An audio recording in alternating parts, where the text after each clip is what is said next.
I walked into that house like someone stepping into a storm with nothing but thin clothing, pretending I wasn't freezing inside. I had a small bag in my hand, a practiced smile on my face, and a secret I'd been carrying so long it felt stitched into my skin. But lies, even the quiet ones, have terrible timing. They break open the moment you try to look okay. I hadn't even reached the sofa before my grandfather's voice snapped through the room like a branch cracking in winter. "Why are you coming in an Uber? Where's the car we gave you?" The chatter died instantly. 100 eyes shifted toward me. My breath got stuck somewhere between my ribs and my pride. I opened my mouth to explain, but my mother answered for me, her voice sharp enough to slice the air. Her cousin needed it more. Just like that. As if my birthday gift was a spare towel in a guest room. As if anything meant for me belonged to the whole world by default. Everyone stared at her. But Grandpa, he didn't look away from me. His eyes narrowed, not with suspicion, but with that calculating softness only people who've lived long enough to decode human nature can have. And in that instant, I felt something settle inside me. This was the moment everything would finally come undone. My cousin Lyra had always lived in my shadow, but only until she learned how to weaponize her helplessness. I used to believe her late-night tears, her fragile apologies, her "I wish I had your life" confessions whispered like compliments. I thought she admired me. But betrayal doesn't kick down the door. It moves like dust, quiet, invisible, settling into every corner before you even notice the room is dirty. First, it was my clothes she forgot to return. Then the little loan she couldn't repay.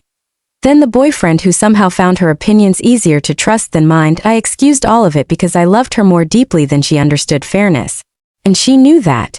She counted on that, so when the car disappeared it wasn't a shock.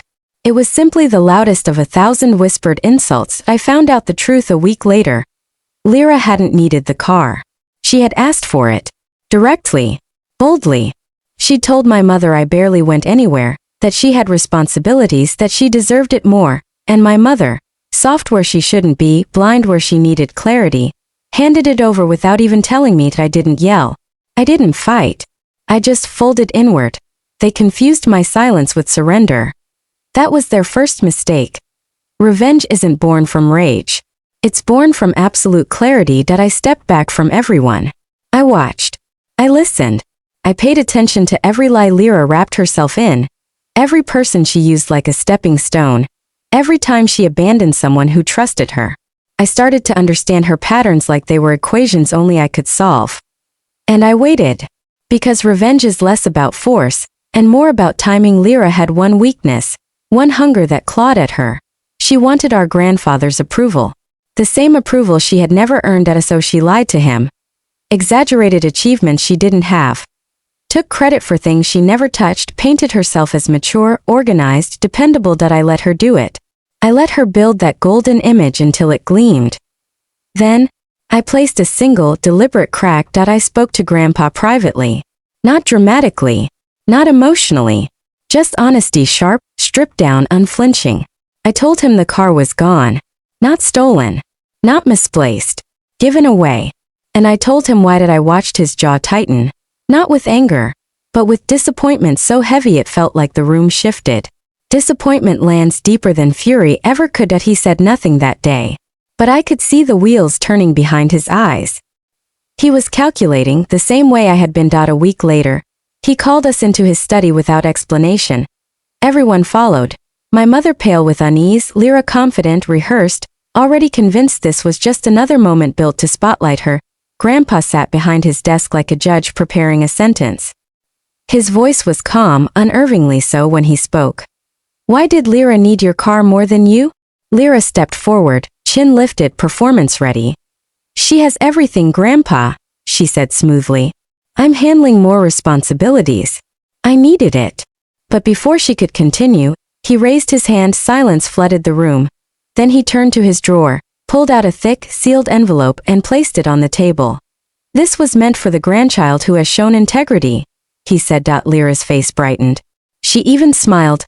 Grandpa opened the envelope and pulled out a deed, the deed to his farmhouse, the place he cherished most, the inheritance that symbolized trust, future, and legacy. He didn't look at her, he held it out to me. My mother gasped. Lyra's smile collapsed.